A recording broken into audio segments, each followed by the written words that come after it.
Vignesh, we can start. All right, folks. So good evening and welcome to this webinar session on Teams updates from Ignite. So let me know if you can see my screen all well. I'm just sharing my screen once again. Okay, cool. Yes. So in today's session, we have Vignesh Ganeshan, myself. So I work as a technical specialist for is at Microsoft. Then we have Vijay Anand Ramalingam, who works as a modern workplace technical architect for Cognizant UK, and he's a Microsoft MVP as well. Then we have Narasimha Perumal Chandramohan, who's the co-founder of GG Technologies, and he's a Microsoft MVP as well. And we also have Vinoda Muthuvalli, who has joined us for this session. So she's working as a solution architect in GG Technologies. So we guys will be delivering this session today. So, as I said, welcome to this session, folks, and just some basic guidelines here, like we always have. So, please keep yourself muted throughout the course of the session. So, we will be taking questions towards the end of the session, and hence, if at all you have any questions, so please hold on to that. Let's go back to at the. Let's take these questions at the end of the session. And even during the course of the session, if at all you have any questions, just put it on the chat so that once we are done, we can take those questions on the Q&A. Okay. And from this meetup group, we are doing a lot of webinars. We have one specifically planned on MS Ignite updates. Followed by this one, we have one more on Power Platform updates, SharePoint updates, and Project Cortex updates, which is coming on the next week.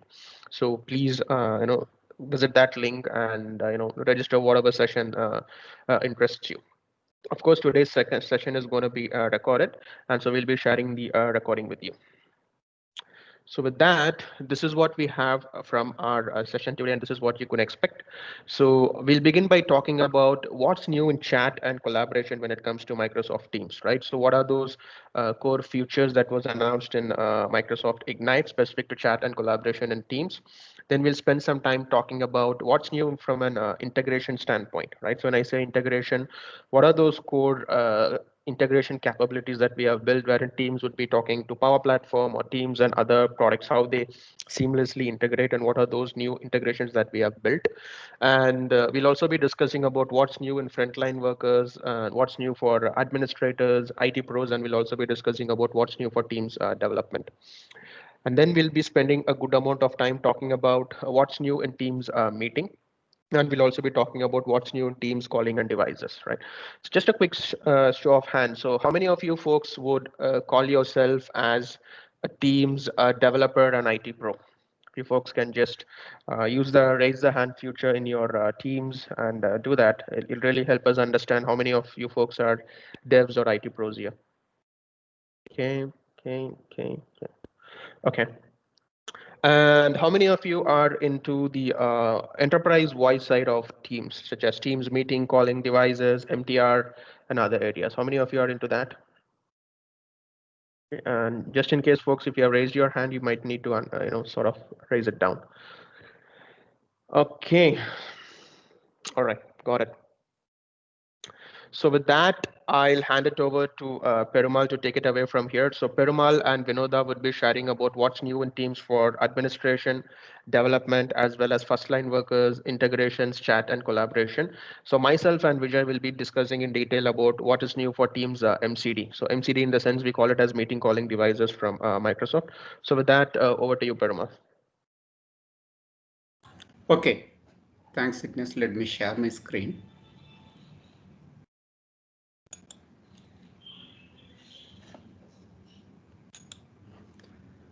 Are you able to hear me and you can see my screen? Yeah. Yes. Yeah. Thank you. Thank you. Yeah, thank you folks for joining the session. This is Nasma Parmal Chandramohan, co-founder of GG Technologies Private Limited, and I am an Office 365 MVP. And my company focuses on providing Microsoft 365 tenant migration, and we are providing productivity solutions built on top of Office 365. So let's see what's new in chat and collaboration. It seems someone has unmuted the mic. Thank you. Yeah, first we shall see what's new in chat and collaboration in Teams. So very first thing is that already a new button for starting a new conversation in Team channel has been already been rolled out, and we already have the feature called InfoPan in Teams has already been rolled out, but currently we can only see the members of the current team. But we are going to get the feature of pinning the post and also all the messages, the generic messages like a new member has been added to the team, removed from the team. Those kind of steps also will be moved to the InfoPan. And then the new search experience. This is in search in Microsoft Teams is a somewhat a painful pain point currently. It is not currently have a very good experience. So what Microsoft is going to do is that they are going to provide search for Teams powered by Microsoft Search. So you will be having a somewhat a consistent experience as in we have in SharePoint or OneDrive. So this search going to be really super fast and it will be powered by AI. So we will be going to have a very nice search experience in Teams soon. And then the team templates. So using team templates, Microsoft already provided some business case or scenarios for team templates specific to banking, hospital, something like the industry specific templates have already been rolled out. But apart from that, the administrators can also define templates according to their specific organization needs, and they can roll out it to their users. They can start using the templates to start creating new teams for their organization. This is going to be released in it is mentioned the release timeline as September. I can see in some social media posts that in some tenants this feature is already got rolled out. And then right now we can have only 5,000 members as the team members, but this is going to be increased up to 25,000 members per team. And then the suggested replies on mobile. This is a very cool feature, which is I think this feature is also already rolled out. I can see in some of my colleagues Android mobile, they are already using this feature, suggested replies. And then this is also going to be a nice cool feature. Like if you are using Teams mobile and if you are on a bad network connectivity area or if you are on online, but if you still want to access any downloaded files, you can do that from the Teams mobile app. And then the online presence. Right now, we don't have the capability to set the status as on offline, but this is going to be rolled out soon. Currently, we have available BC, do not disturb, will be back soon, like that. Those kind of stuffs are the status messages are that, but we don't have offline. But that is going to be rolled out soon. And then now we are going to see what are the things, the new things announced regarding M365 integration. Very first thing is that we are going to get a new analytics, something similar to workplace analytics, my analytics into Teams also, which will provide a well-being and productivity insights in Teams. And this used from here, you are going to have integration with the Headspace app. That is, the Headspace app is a third-party app used for some meditation kind of stuffs are provided there.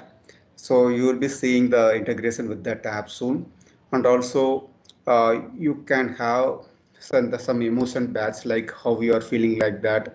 So this is basically to keep you to keep in this current work from home scenario, keep your stress level low. And then we are going to have the SharePoint home site app in Teams. So the basic idea is that by having this kind of apps in Teams, the context switching between the various apps and the various windows is going to be minimized a lot, which will be really helpful for the users. They just need to go to they can have the Teams as as their central point of work. From that, they can do all these steps from the Teams itself. And then suppose if you have already installed Yammer Communities app, you will be soon going to see if there is a new message or something has been posted in Yammer, you will be seeing that in the Teams activity feed soon. So many of the features that we are going to discuss today are going to be rolled out within this year end. So for many features, the timeline has been mentioned as Q4 2020. So now let's see what's new in the first line workers. So already we got the feature called shift conflict management. It is somewhat a painful thing for the shift managers. Like they want to avoid the conflicts and they need to create a proper shift in place for the first line workers. To help them, Microsoft has already rolled out shift conflicts. And then the walkie-talkie feature in Android has been announced. And then we are going to see the customizable price batches for the first line workers. And then for the first line workers, if you are using the shift in Teams, soon you can tag the members using the shift name. That is, you can, if you want to send a message to all the members in the current shift, you can do that simply by tagging the particular shift name. For example, if you want to if you want to inform something to the current on-duty nurses, you can just tag the shift name on-duty nurses like that, and the messages will be sent to the members in the current shift. And then we are going to see the shift connector in Power Automate.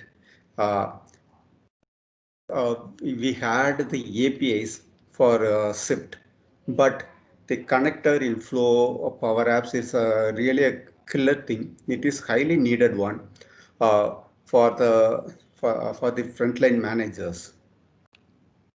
So instead of by using these connectors, they can simplify a lot of their automation process. And then off shift access control. So this is what is this is that suppose if any of your the shift members is accessing shift Teams shift app outside their shift working hours, what will happen is that it will show you this kind of thing, like you are you are off shift like that. So by this you can you can comply with your local labor regulations. And then now let's see what's new in the security and compliance in Microsoft Teams. So very first thing is that customer key support. So always Microsoft encrypts the data at rest. So apart from that, what Microsoft is doing is that they are extending by enabling the customers to bring their own key to add another layer of security security to the Teams data. This is what they are doing. So this feature is already available in Exchange Online, SharePoint Online, and OneDrive. And this feature is going to be available in Teams also. And this is going to be available in Q1 2021. And then the Graph APIs for Teams DLP. Already there are the Teams DLP APIs are already in public preview. Those APIs are going to be available. These APIs are going to be in GA soon. So what these DLP APIs are? So these are the APIs. Suppose assume that if one of your team member has posted a message in channel, and if he has edited or if he has posted some offensive message in the team channel, but he has edited or deleted the message later. So how you can make sure the complaints in place? How you can ensure that? How you know that whether that message the user has posted any offensive message or not earlier? So in these places, what Microsoft is trying is that they have exposed Teams DLP APIs. So the ISVs start building the third-party apps. What these apps will do is that they will add the hook such that if there are any changes in the channel messages or any changes are there, they will pull and collect and store it in the database. So by this way, you can see what is the original message, how it has been edited, and finally whether it has been deleted or not, like that. You can see the entire history, how the change versions and everything using this APIs. And then the Teams export APIs. So using these APIs, what you can do is that you can export the entire chat history. The chat can be either one-to-one or a group chat. The chat history means what I'm saying is that the messages, the chat messages, the attachments, emojis, the admins, if there are any GIFs, filings, whatever it is, you can export the entire chat history. So this is used for enterprise information archiving. Right now, this feature is currently in public preview. Right now, it is offered as free, but in the docs, Microsoft Docs, they have mentioned that in future there will be additional charges, like how many calls we are making, what is the amount of data that they have processing, like that. Based on that, there will be additional charges like that. It has been mentioned in the Microsoft Docs. Suppose another feature is called invite only meetings. Suppose consider that you are discussing some financial things or something very close door meeting, something like that. In that place, what you can do is that you can tightly control who can attend the meetings. For example, this can be any board meeting or financial result discussion, whatever it can be. You can tightly control who can join, and those kind of things you can highly manage it. So now let's see what are the things available for the administration.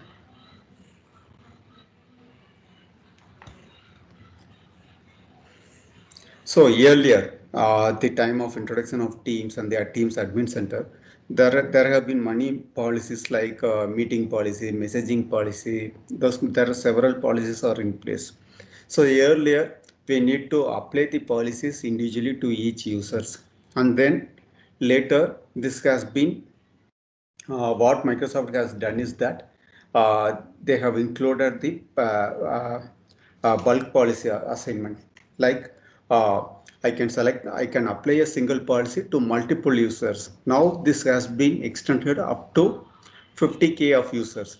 What we can do is that in a batch, uh, we need to start a batch process such that a particular policy can be applied up to 50K users at a time. Like that we can do. So what it will do is that it will return you some URL. You can poll that URL to know the status, whether the current process, the batch processing has been completed or not. Once the current batch processing is completed, you can again start another batch process of applying another policy to another group of users up to 50K users. And then the graph API permissions.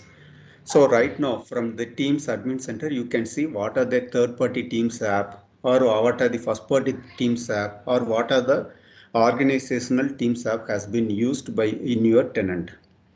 Now from Manage App section in the Teams Admin Center, you can see what are the permissions required, or what are the permissions consented for each app. And also, if any of your user have requested the admin consent for a particular app, he can see the entire thing from the Teams Admin Center itself. He can manage all the app related permissions, RSC consent and everything from the Manage Apps section in the Teams Admin Center itself. And then soon the IT admins can customize their app catalog, the company app catalog, with their own company branding. And then we are going to see a new role called delegate device management. This device delegate admin management role allows that particular user to manage the devices alone. They can see only the devices section alone in the Teams Admin Center. So now let's see what's new in the Power Platform and the developer side. So very first thing is that meetings extensibility. Right now, there are various multiple extensibility points available in Teams, uh, like if there are bots are there, messaging extensions are there, something similar to that. What we can do is that we can extend the muting experience also. In the screenshot you can see that uh, yeah, an app called Countersec has been loaded in the right side with the meeting member screen like that. Here, what you can do is that you can get the previous discussed points from your app and post it there, or you can create a checklist of items that we need to do after completing this meeting like that. What you can create actionable points or actionable task or something uh, by using this meeting extensibility points. And then the resource specific consent. So earlier this has been in beta. Now it is getting into GA. So earlier, if you want to develop a Teams app, you need to provide the permission called group.readwrite.org. So even though I just need the permission to read all the channels in the current team. To get the specific permission, I need to provide group.readwrite.org. By providing group.readwrite.org permission, what the app get the permissions the app gets is called it can read all the planner, it can read the entire team site, it can read all the channel messages, all the channels, it can create channels, like that it can post messages in the channel, but those permissions are not required for me. For my app, just required permission to read the channels in the current team. That's all I need. So these kind of permissions are really not available. And also for all the Teams app group.read all, it needs the team and the tenant admin consent. It is also something not a pleasing experience. And it really hammers the Teams app rollout or the adoption in many large enterprises. Like they are on seeing the screen with the permission consent group.read the tenant admin won't provide the consent there. And it blocks the Teams app into that particular tenant. So it was really a painful earlier. And to avoid that, Microsoft introduced resource specific consent. Using that, my Teams app can request for a specific permission. And also, for this kind of permissions, the team owners can provide the consent and they can proceed without the tenant admin consent. And then we have the SSO support for your third-party Teams app. Suppose if your Teams app is using a tab, and if you are using Azure AD authentication for sign-in, earlier, even though you are using Azure AD authentication, you still need to sign in again. But this has been reduced by using the single sign-on. And this feature is available in both desktop and mobile. And then there are updates related to the adaptive cards.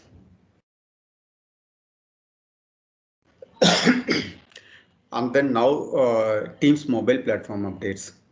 So, what Microsoft is doing is that if you are using Teams mobile device, the apps can utilize the location, voice recording, and image capability also. Suppose if you have a Teams app, and if you want to click a picture and post it in the team channel, or if you are some insurance app something, you want to go to the particular instance site, take a picture and upload it to a particular library or something, those kind of scenarios can be addressed using the new mobile platform updates.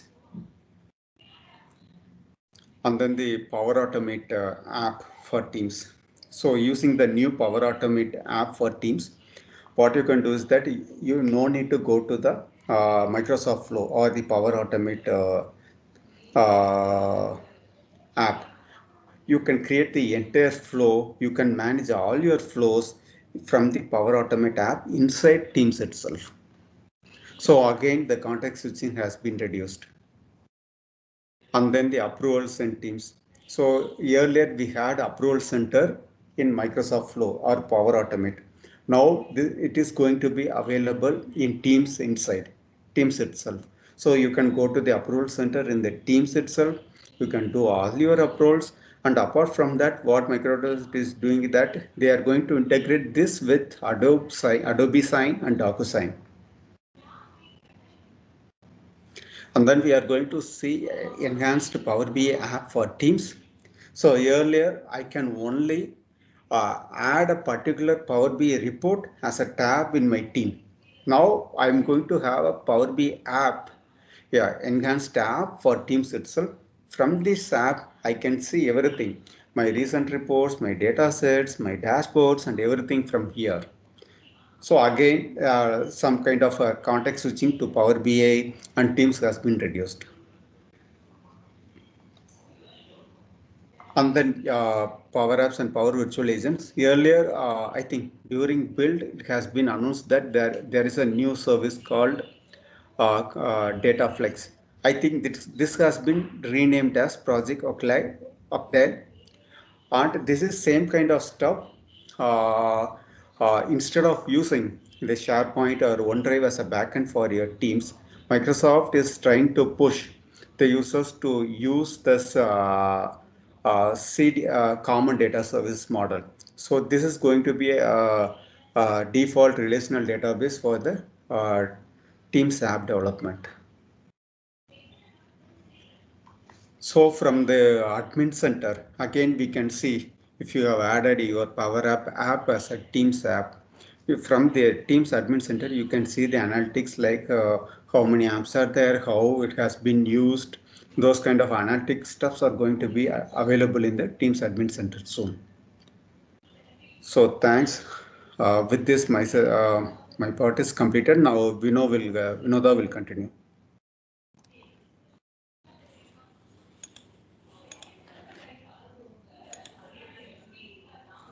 Hello everyone. Let's see the stream updates. Your screen is not yet shared. Yes, I'm sharing the screen.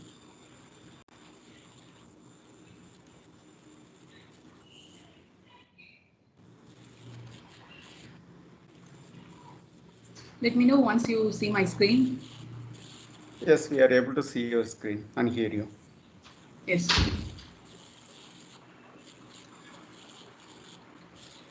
We are going to see the new Stream Vision from Microsoft, which will deliver long-awaited features, including external and anonymous sharing, integration with Microsoft Search, and enhanced analytics, and improved transcript quality, and new controls for security and compliance.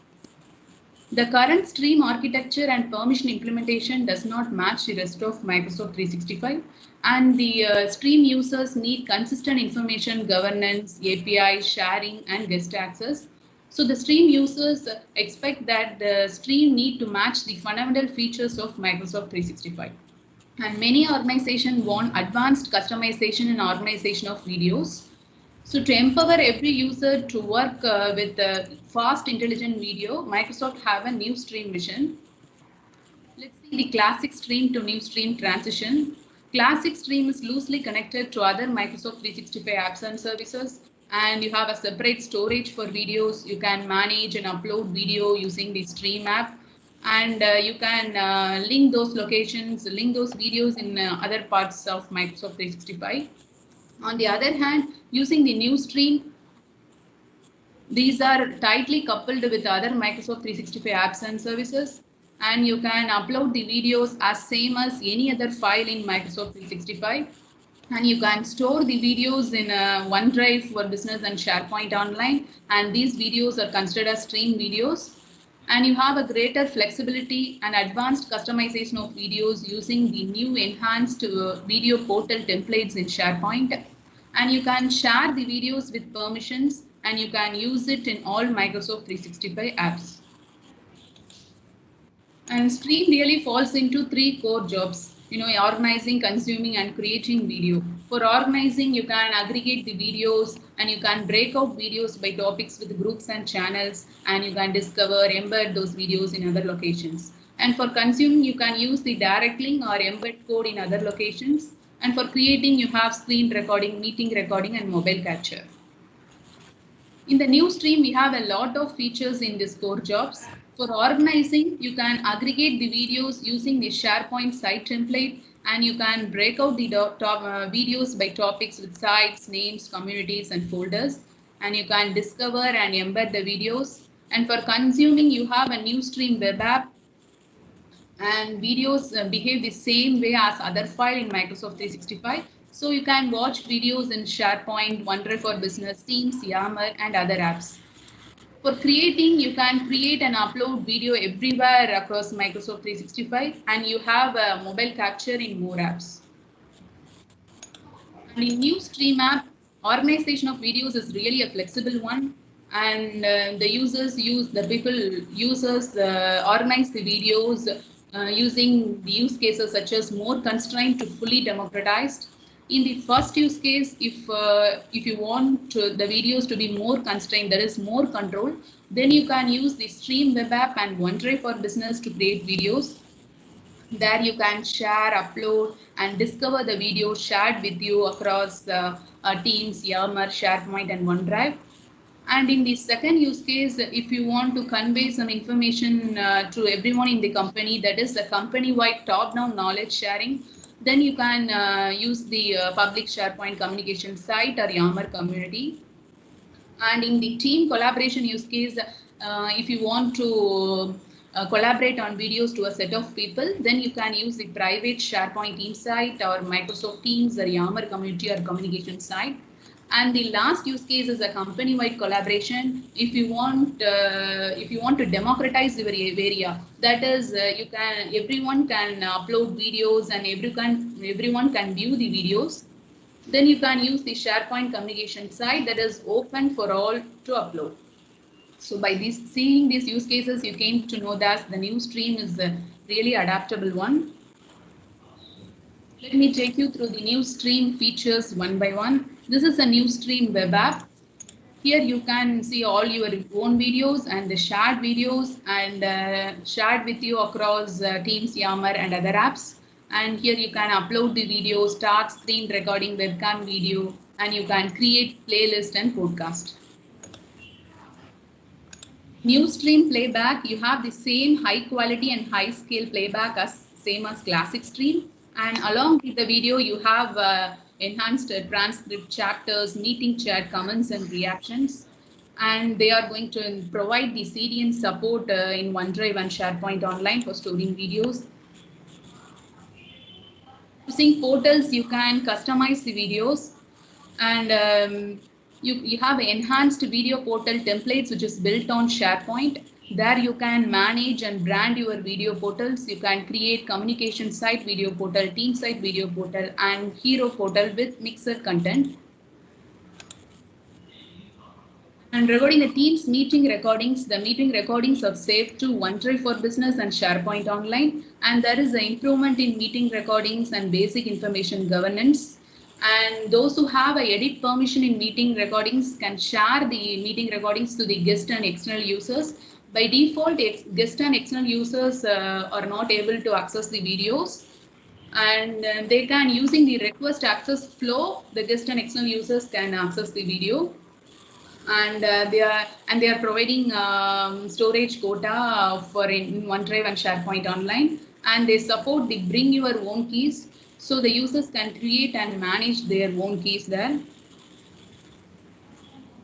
And for mobile, they are providing inline video playback and modern micro video capture experience in all apps. And for sharing and permissions, the videos follow the same model as any other file in OneDrive and SharePoint. And you have the same sharing options as anyone, people in your organization, and specific people share links, including the guest access. And in their roadmap, they have a video specific settings such as block download, that is more settings for anyone links, etc. As videos are included in Microsoft 365 itself, they automatically get the basic search capabilities. Here you can search the name, description, and custom metadata added to a file in OneDrive and SharePoint. In their roadmap, they are going to support transcript search, video scope search, and video search in Teams, etc. For admin capabilities, the existing admin settings controls, which is available in OneDrive and SharePoint, are applied to all the videos.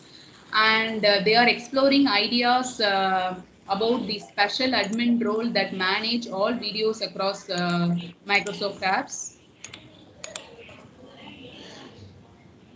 And for governance, the basic information governance in OneDrive and SharePoint apply to all files.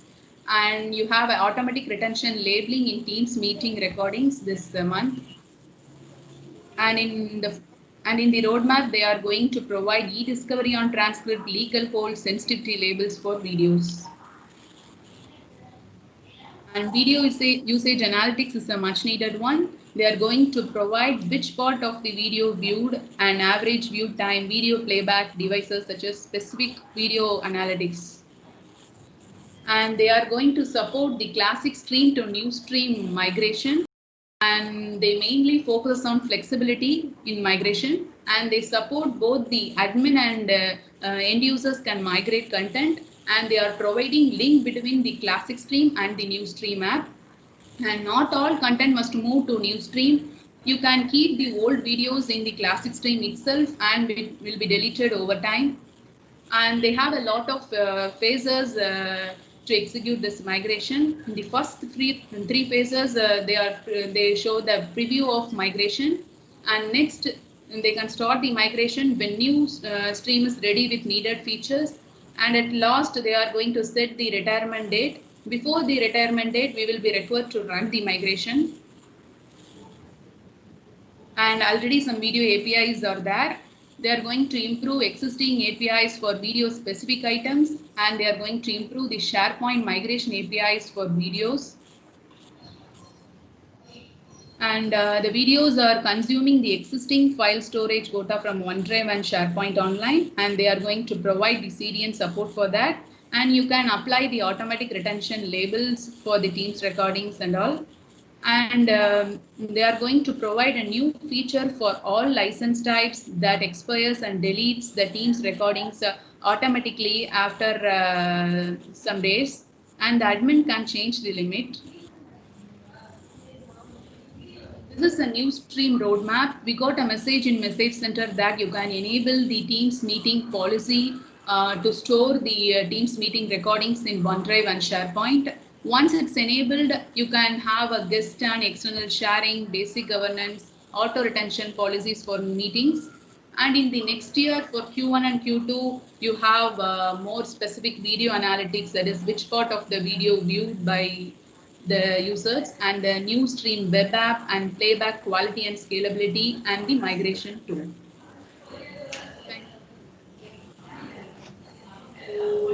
Thank you so much, Vinoda. So folks, that's all we had for Teams collaboration, chat, IT Pro, and Dev. So with that, I'll hand it over to Vijay to share what's new in meetings for Teams. Okay. Thank you, Vignesh. Are you able to see my screen? Yeah, you're good to go. Okay. Okay. Yeah. Thanks, Perumal and Vinoda, for giving all the updates. So what we will see now is what is new in meetings. So the first one, if you see, it's a new together mode scenes. So before COVID, if you see like the meetings and the conferences that we have in our organizations and our offices, what we will do is we book a meeting rooms and go in person and attend the meetings or the conferences, right? So we have it will be more interactive, and we make sure that we meet everyone in person and we'll have the meetings. But after due to this COVID, it's all become virtual, right? So in order to bring that up, a same experience back, we are all sitting in the same room with everyone else, like what Microsoft has done is they have they have introduced this together mode scenes. So if you see here, there are different scenes here, right? So in case like if it is a small group of people, like four or five people within a team needs to have a meeting, then what we can do is we can select a coffee shop. Or if it is a conference, you have a conference room and you have an audience auditorium. So like this, you can bring all the like a kind of virtual seats when you are in the meeting to bring that experience back, how you will meet in person or within the same room, right? So what Microsoft is doing is they are using the AI segmentation technology to bring this participants in a shared background kind of thing, and also like to make it more realistic, right? So what Microsoft is planning is they are planning to use the machine learning, even though if you are far from the camera or you are close to the camera, what will with the help of machine learning, what it will do is it will automatically scale and center the meeting participants in the virtual seats. Okay, so as of now, you have an auditorium, conference, and coffee shop, but in the future, they might be bringing more scenes together, more scenes, which you can make use of it based on the need. Okay, the next one is breakout rooms. So what it means is like being an organizer or a presenter, what you can do is you can create a number of breakout rooms or bring group of people uh, into multiple rooms basically. Right, so they do their brainstorm sessions or work group discussions can be done with as a breakout rooms kind of thing, and the presenter or organizer can just go between the different breakout rooms, and then if there is any announcement they can give it or they can move out from the breakout rooms. Okay, so this is one more feature that has been added as part of this Teams. And custom layouts, right? So again, this is the same thing, right? When we are having any meetings or conferences or town halls, what happens is like we generally have a projector and we will be having a presenting the screen and we'll be presenting from there, right? And it will be like a more interactive. Whereas now it all became like a virtual meetings, and you will be presenting your screen, but again the video of the presenter will be at the corner as a separate panel kind of thing. So to make it more like interactive, what Microsoft has done is they have created some custom layouts like as you see over here. So you can have the presentation as well as you can have the presenter view like this, how you see over here, right? So this is one of the new feature that has been added. So you can dynamic content viewing experience and enable presenters to customize how the content should show up in the meetings. Okay, so next one is a meeting recap. So whenever like we are recording the meetings, right? Sometimes like you might not be able to attend the meeting. So what will happen is now whenever the meetings are recorded, so all those transcript, meeting recording, and whatever the notes that has been shared during the meeting, or whatever the slide decks that has been shared during the meeting, so everything will be available in the meeting chat window, like a meeting details window. So all the things, whatever you're seeing here, right, in the screenshot, recording, transcript, notes, all the slide decks will be available. So that even though if you're unable to attend the meeting in the future, you can just go to the Outlook calendar or exactly to the Teams meeting, and in the details tab, you can see all the information over here. Okay, so this is the new feature that has been added over here. So as I mentioned, it will be the recap will be available in the meeting event in your Outlook calendar also.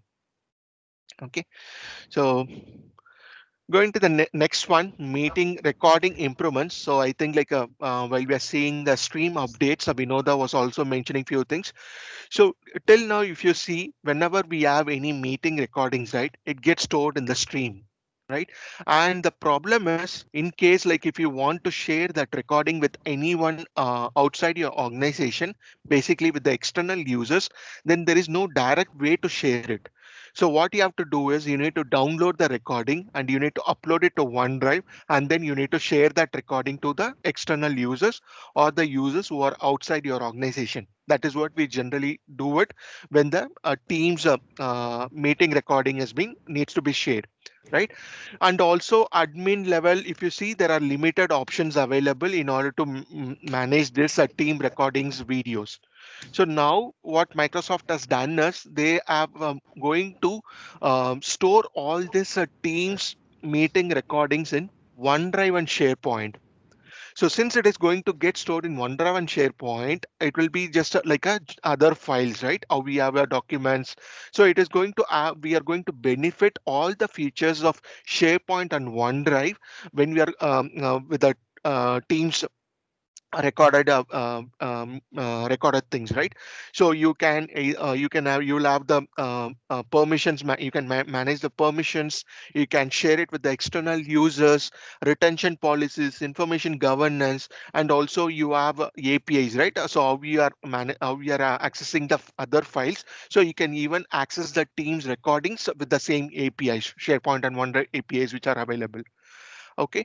And other thing is, in which scenario, like where it like how do you know that which recordings will be stored in OneDrive and which recording will be stored in SharePoint, right? So whenever any Teams meeting happens, right, what will happen is that recording will be stored in OneDrive, the organizer's OneDrive account. Okay.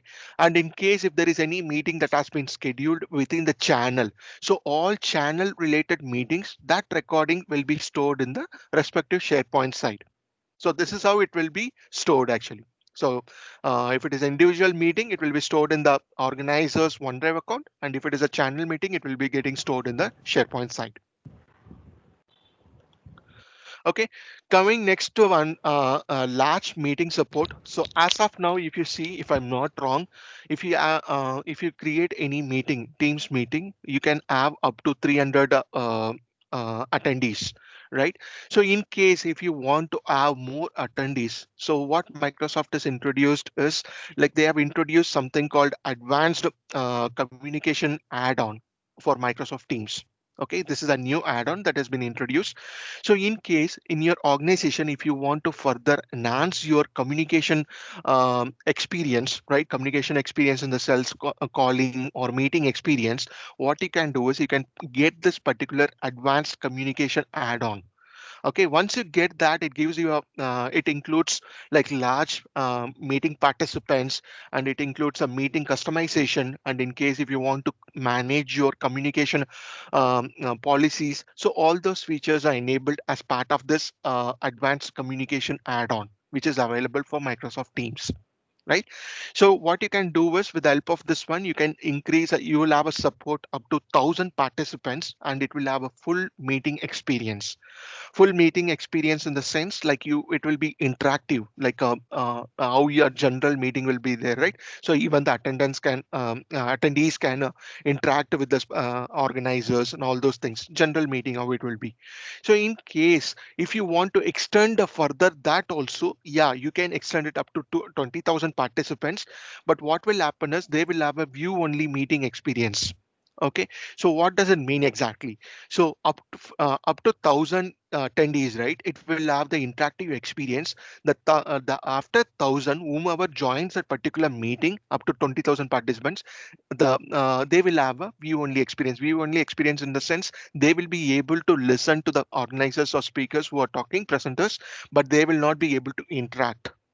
Okay, so these are the support that is available, and it is all available as part of advanced communication plan. So next one is a webinar support, right? So like this is one of the need, right? So if you see, we are organizing lot of events, or even within the company, you might be having the webinars and all those things. So when you want to organize these kind of webinars or events or conferences, what we need to do is we need to go to different places to do different activities. For example, registration, event registration. What you need to do is you need to go to either Meetup or you need to go to Eventbrite. I'm just giving an example where you need to create that site, and then you need to share it with others too for the event registration. And you need to schedule the automated emails to share find the people, and then you need to export the data and you need to do it. And in order to run the webinar, you will schedule the Microsoft Teams meeting, and then you will get the attendees report. So it's all in different places, right? So what Microsoft has done is they have brought everything together, which is called the webinar support. So everything, the event registration, sending automated email to the attendees, and to run the Teams meeting, right? Everything comes in one single place. And after the meeting, after the webinar has been completed or conference has been completed, you have a complete dashboard to manage your attendees. Right, so how many have registered it, how many people have attended it. So you can have all the reports, and you can export that, and based on that, there are certain dashboards available.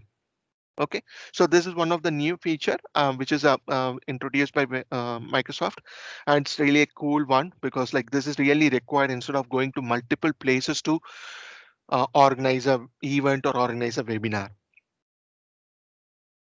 Okay, and coming next, what's new in meeting room experience? So Vignesh, like yeah. Yeah. Thanks, Vijay, for sharing in detail about the Teams uh, meeting experience. So, folks, let me share my screen to talk in detail about.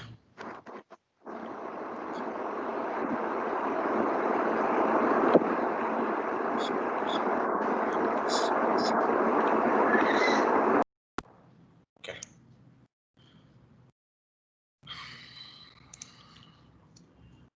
So let me go ahead and share my screen once again.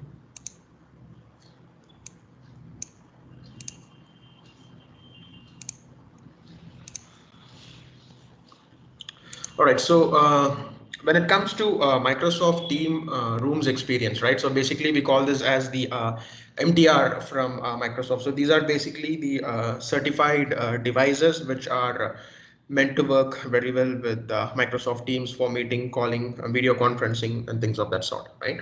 So earlier this year, if at all you folks have noticed, we released the collaboration bar. So collaboration bar is nothing but it's something wherein you have a small space at your home, or if there is a small room and you want to convert that into a video conferencing room, right? So you have these sort of small collaboration bars that you can see. So this was announced earlier this year. So even today, if you go to your Teams admin center, you would be seeing this collaboration bar as a specific device there. So now we are bringing that. So we are announcing that that will be a part of your Teams room product family.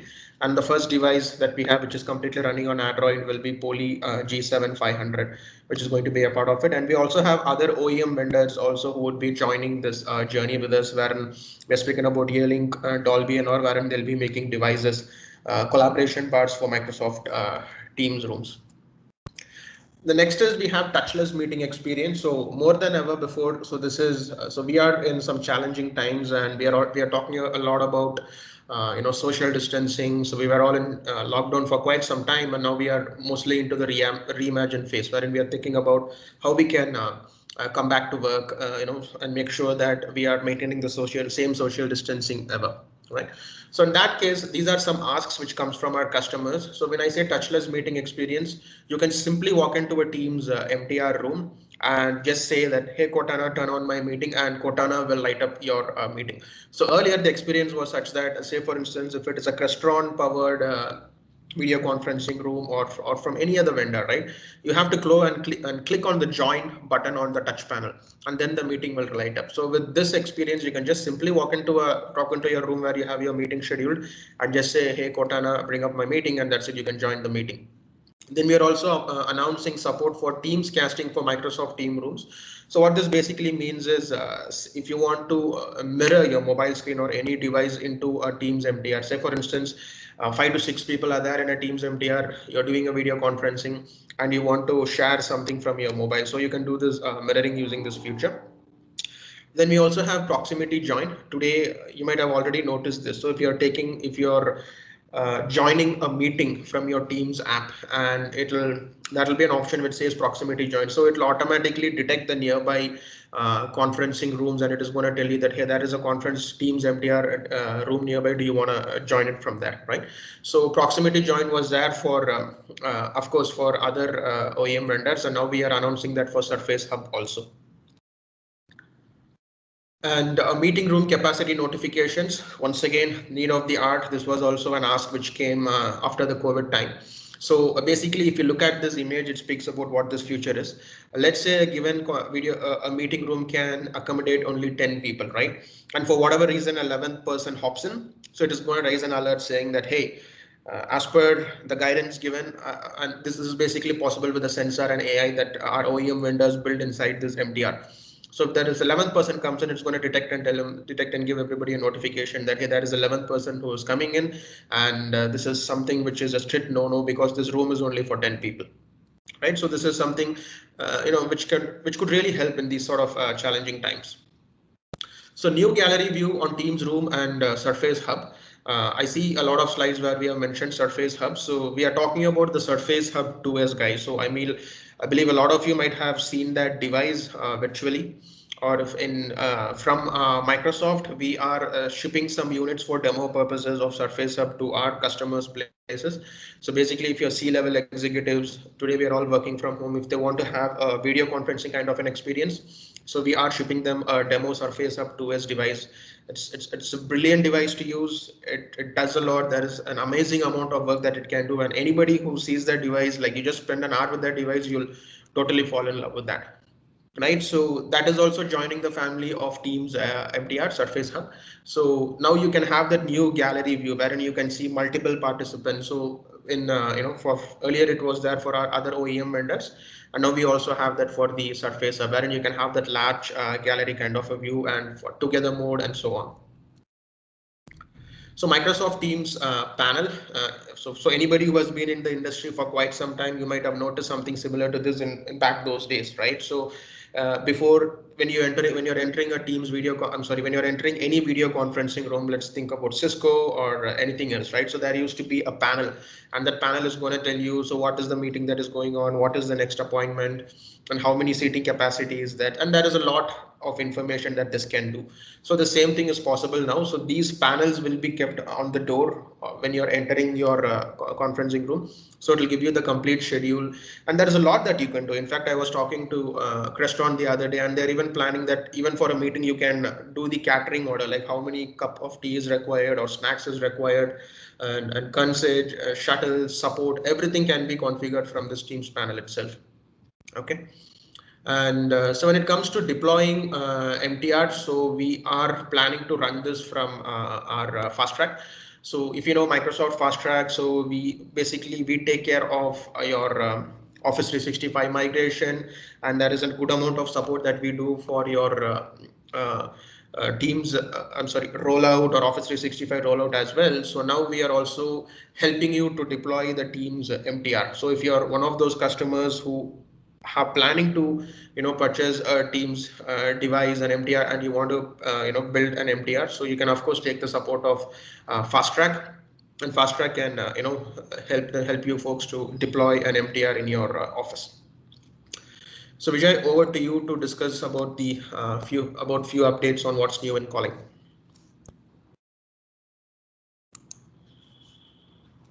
Yeah, Vignesh. Yeah, Vignesh, I'm sharing my screen. Sure.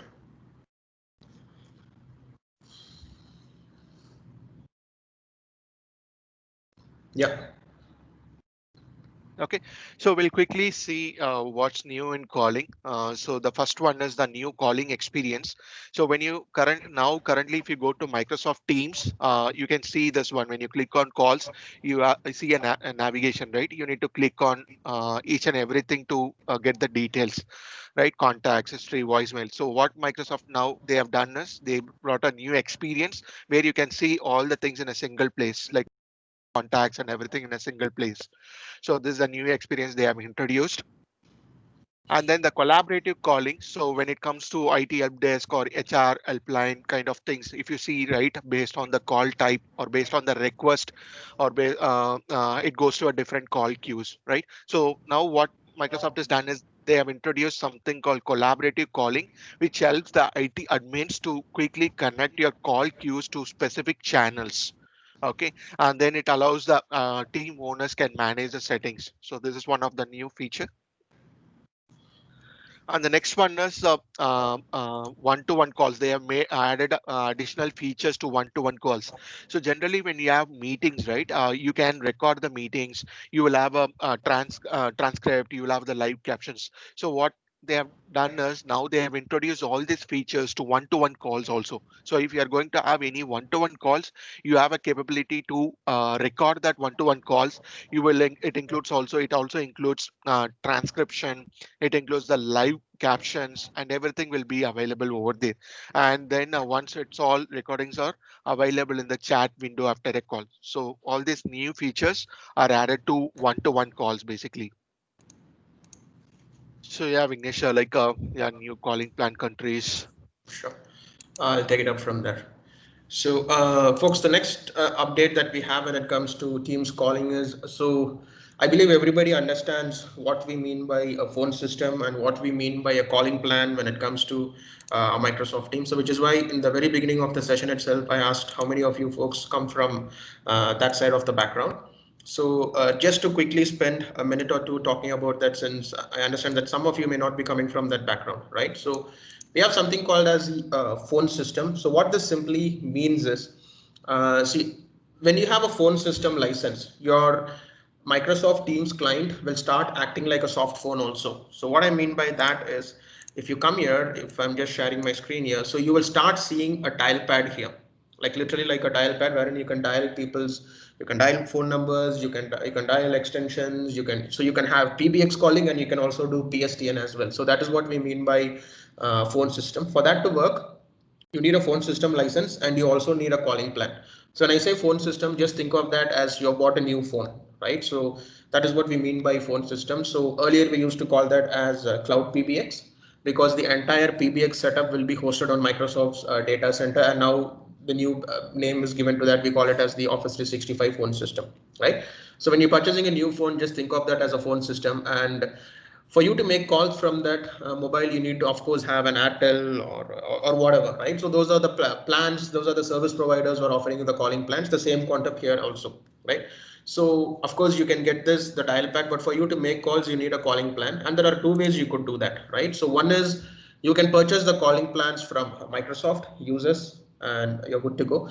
But the problem there is not all the countries have a calling plan available as of today. And it is not just because a limitation from Microsoft, because there are some regulations in certain countries also, and also due to the availability, because we really need to work with the telcos there to get this done. Okay, so that is one way. If you want, if you want, you can go ahead and take Microsoft's calling plan, you're good to go. Or if you already have an existing investment that is already made. What I mean by that is, if you're already having a certified session border controller, right? If you're working with that, then using that, of course, we call that as direct routing, wherein from your PSTN provider, use one of the certified SBCs, and then you can directly, do Office 365 phone system calling. So in this case, you would purchase the phone system license, but you don't need to purchase the calling plan, because you are bringing in whatever investments you already made. So this is what we call as the direct routing. So these are the two options that we have. So whatever you're seeing here in this update is new calling plan countries. So there are 6 countries that we have announced at Ignite, which are getting this calling plans. I think as a matter of fact, even India was not there around last time. Even India got the calling plan sometime recently only, as far as I'm aware. Okay, so these are the new countries where we have announced the new calling plan. And so survival branch appliance. So for folks who have been in the world of Skype for Business on-prem or Skype for Business online for quite some time, you would probably understand what this means. So what this basically means is, so even if there is a wide area network failure, you can still go ahead and make a call. When I say call, it is a PSTN call, right? You could do that. So that was available in the world of Skype for Business. Now we are bringing in the same capability for your MS Teams also. So what this means is, even if there is internet connectivity loss in your location, still you can go ahead and make PSTN calls.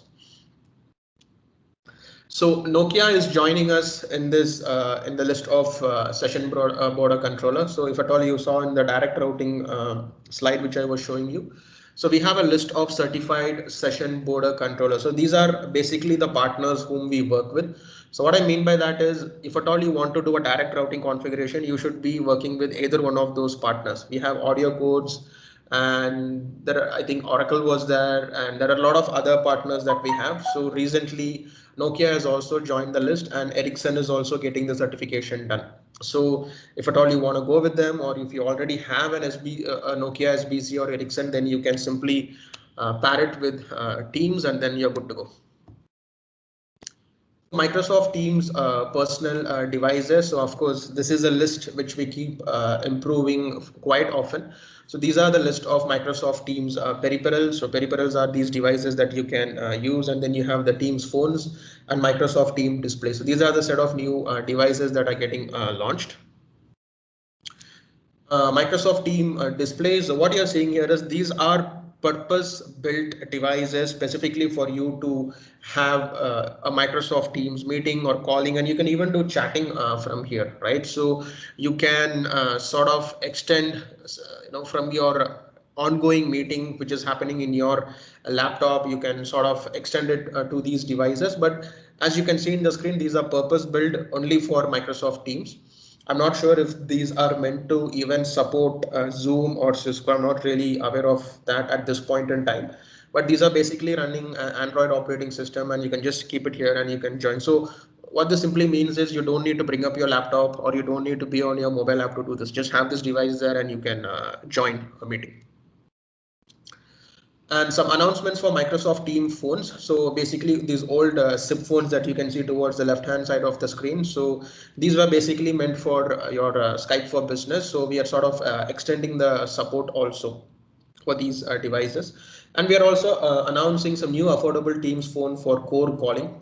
The keyword there is core calling. So if at all you're an organization who is interested in investing on our Teams phone, so and if you're in a budget scenario due to COVID and all, so this might be a good option for you folks to think about.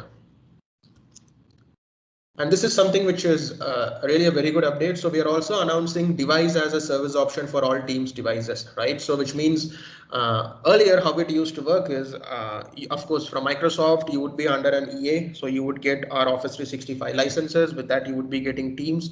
So of course, with Teams, you can do Teams to Teams calling, right? But then we would ask you to work with a separate OEM vendor, Crestron, Polycom, and there are a lot of other vendors who we have in this space, right? So you need to purchase the device from them, and then the configuration happens, and then you can go about it. So now it is sort of a monthly flexible payment, wherein say for instance you want to use it for 10 months or 13 months, you can come up with this device as a service option. So you can take these devices and you can hook it up with Teams and you can start using them. Teams phones sidecar support. So this is also a new announcement that we are making. So basically, if you can think of scenarios such as your common area phone, or if there is a phone in the receptionist, right? So wherein you're calling the reception and the reception picks up and you say that you want to speak to so and so person, and they have to go look into the status of that person in Teams. I'm just speaking from a Teams phone system standpoint, right? And it was quite hard for them because they're already in a call and they have to navigate through the directory. So now we are also announcing the phone's sidecar support, wherein they are still in the call and they can sort of navigate all the contacts, which is basically all the users in their tenant, to see what is their status, and all these kind of things can be done. So when it comes to Skype for Business to Teams, so one key point to remember, guys. So July 31st is the D-Day. I think we are hardly somewhere around some 7 months, and this we have around 10 months is what it is, I believe. So we just have 10 more months left, for which is when we are going to go ahead and sunset Skype for Business online. So if your organization or maybe your customers are not really upgrading, so it is about time for them to start thinking about that, because all you have is 10 more months left for you to go ahead and upgrade. So with that, folks, thank you so much for your time. So we have a few more minutes left and we are open to take any questions. So if you want, you can unmute yourself and ask questions, or if you want to put it in the chat, feel free to do it. Thank you so much. Hello. Yes.